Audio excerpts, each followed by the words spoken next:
work with people living with dementia, and we run a social activity group which involves allowing carers to have some respite, or their loved ones to have some respite, and the person living with the dementia to come to Killara House and have a great day.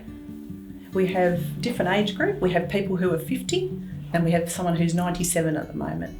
We have people with younger onset dementia, and they're the under 65 age group. And then we have older adults as well living with dementia. We noticed about 4.5 years ago that Helen wasn't herself. She always spoke beautiful BBC English, with a real good accent. But the girls and I noticed things weren't quite right. We asked Helen to go to the GP. The GP said, referred her to a specialist. Eventually, they told us as a family that she'd had frontal temporal lobe dementia, FTD, with primary progressive aphasia. So she lost the ability to communicate quite early on.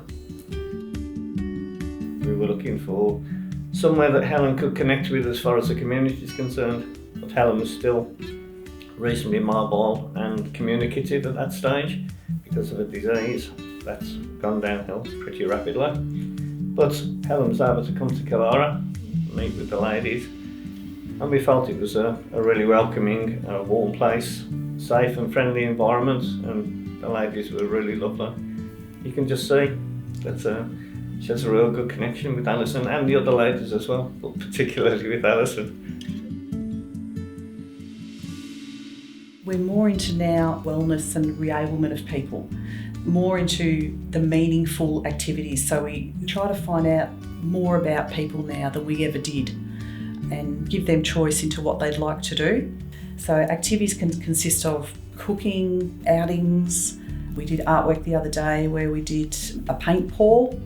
That was really fun. Cognitive activities, so crosswords and jigsaws and things like that.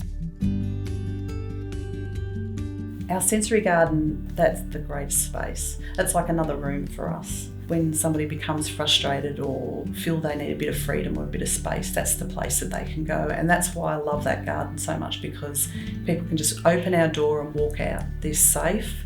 There's lots of things to look at, rake up, clean up, go in the potting shed, pot up some seeds, or just have a wander around and have freedom.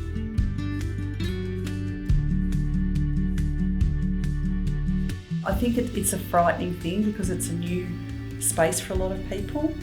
Yeah, I do think if you're brave enough to give it a try, it's definitely worthwhile. It's nice to be able to bring Helen somewhere that she's going to be cared for and she's going to be safe, and she has got that connection with the ladies here.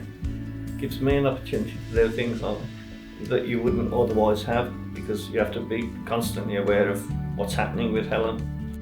It's nice to see a smile on her face. That's what keeps us going.